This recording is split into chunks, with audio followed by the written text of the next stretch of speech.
All right. As far as the injuries go, Charles Omenihu will be out with a torn ACL, and then Tooney will not practice today. So making progress, not counted out.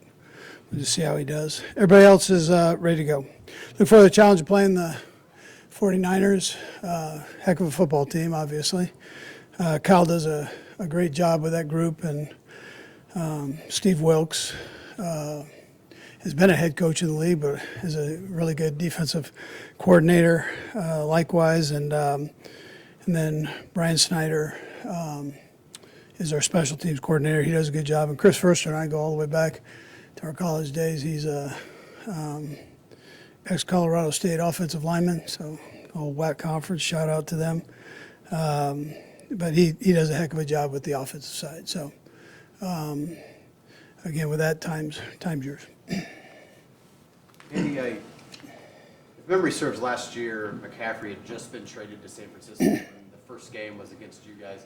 What impresses you about now the ways that they've been able to figure out how to use him in different ways compared to that first game when they were just kind of getting to know him?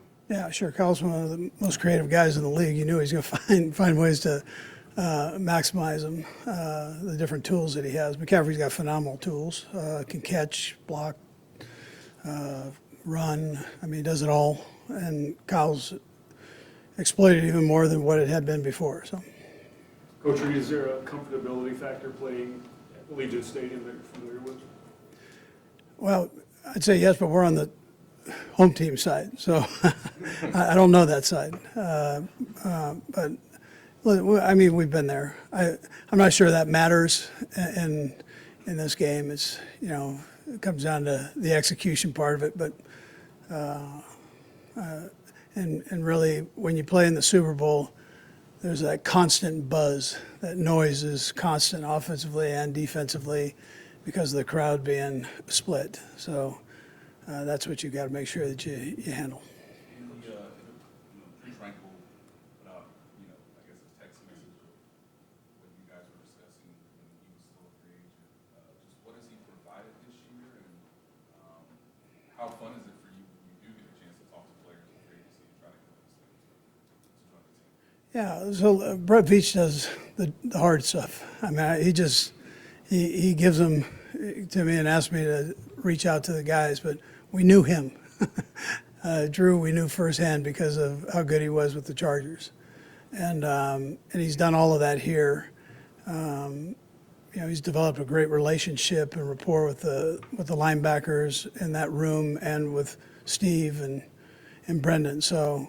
And Flagel. So they've all worked on, and Drew had to want this to get him up to par just on the defense. And thank goodness he's a real smart guy. So he put that Notre Dame education to use in learning this whole thing and did it quickly.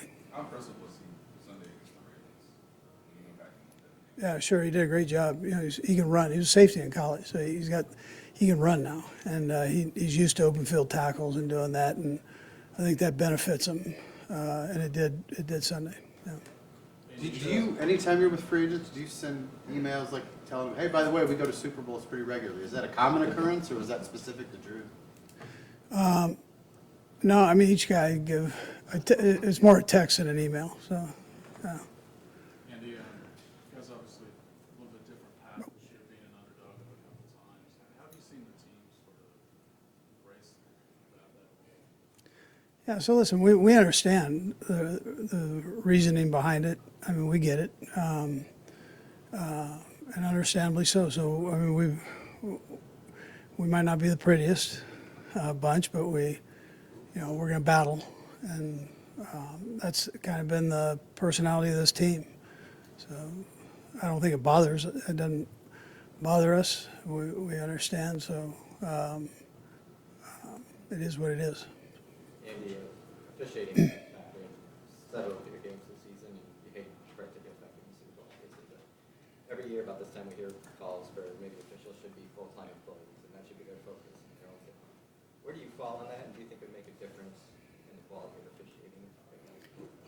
Yeah, well, they've started to do that. There are a handful of guys that are full-time right now. we've got Bill for this game, Vinovich, who's season official and referee. So, and they mix the crews for the playoffs, and Bill does a great job of uniting everybody and getting them together. Listen, I know the league is doing what they can do on that phase, and they're gradually getting more guys that are doing it full time. So.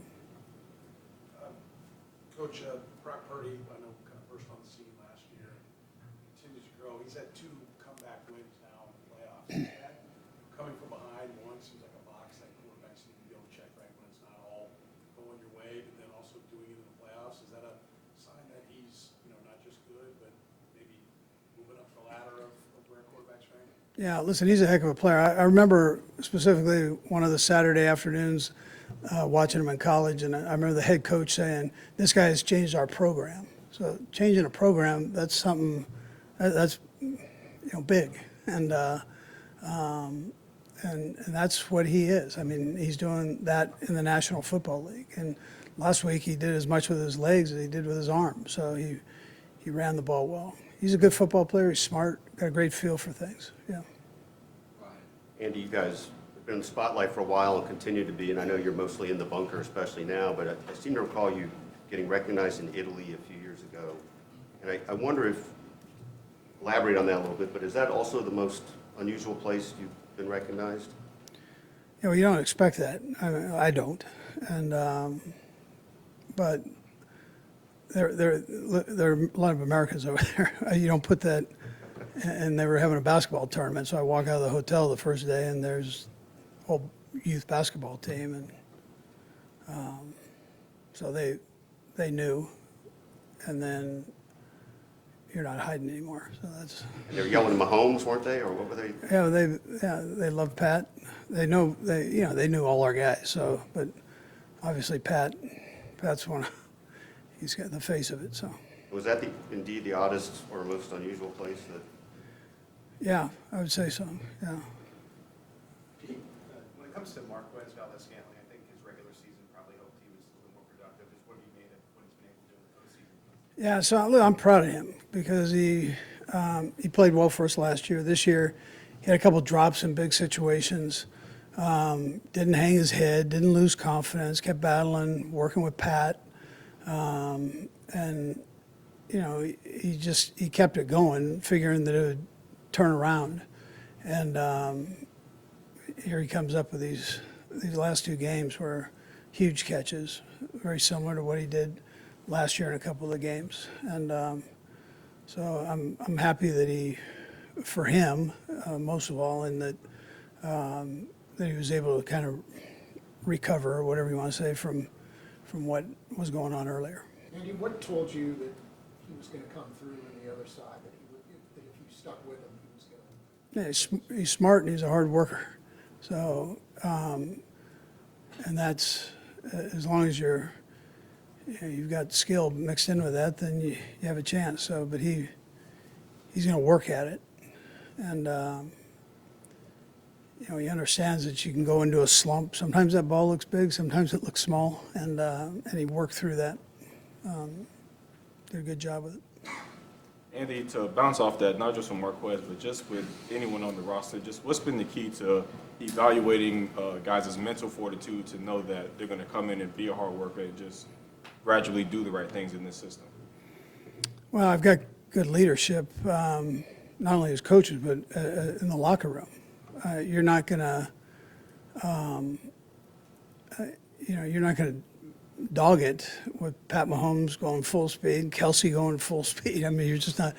They're not going to allow you to do that, first of all, and then you watch them and you watch how they practice, and you know it's not a fit if you can't do that. And then Brett's not going to bring in guys that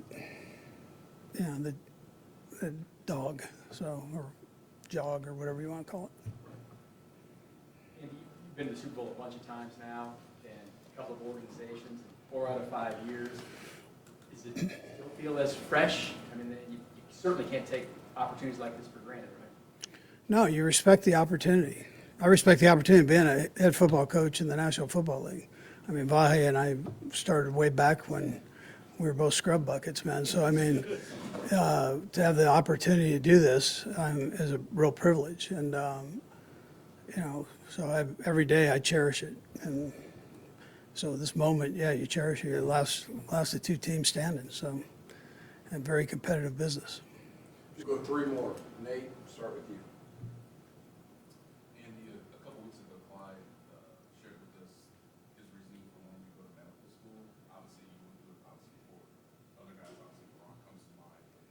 Just what is it about what you learned about Clyde over this last year, sort of seeing him go from, you know, being an NFL player to obviously trying to figure out what the next stage of his life will be? Yeah, sure. Well, he grew up with a great mom who's an example to him for that.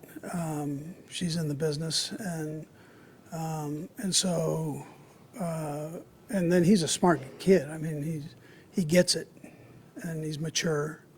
So you figured he would. That's not the only thing he could do. I mean, you figure that he would find something that he wanted to do and go do it. You have confidence that that life after football is going to be okay for him. Yeah. And given the fact that he's doing it now during the course of the season, Yeah.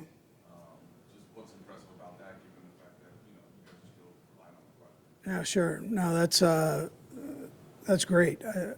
I encourage it. It hasn't affected his play or the time spent making sure that he's playing good, and so I would encourage that. I mean, I'm all in with him. Last two, Niels and Blair. Coach, what's to say about the guys in that room, that they stuck together and that they fought? You guys start 6-2 and have that rush back. What's to say about them that they were able to get it back on the field? Yeah, it's a tribute to their strength as a group, welcoming in new guys with high expectations and still making it work. Not pushing anybody out the door because maybe it started a little slow, and or even that they started slow, they didn't hang their head and kept pushing forward. So that develops. I always sit there on that first day of a training camp and tell you every year is different. Every team's different. Well, this one's different than any of the other ones, right? So, they've grown together, which is neat to watch. Last one, Blair. Follow up on Vahe's question about recognition. Have appearing in the commercials, changed that for you at all? Do you find people outside of football recognizing you more because of the appearances on State Farm and others? Yeah, probably. I'd probably say yes. Yeah, when I get out there, so I'm not out much, but I'd say yes. I mean, that's yeah. I'd say I don't want to stand up here and sound like a movie star because I'm not very good at that, but I appreciate people enjoying nuggies. Do you have a SAG card? A what? A SAG card? No, I don't think I do. No. All right, thanks. All right, guys. All right, thanks.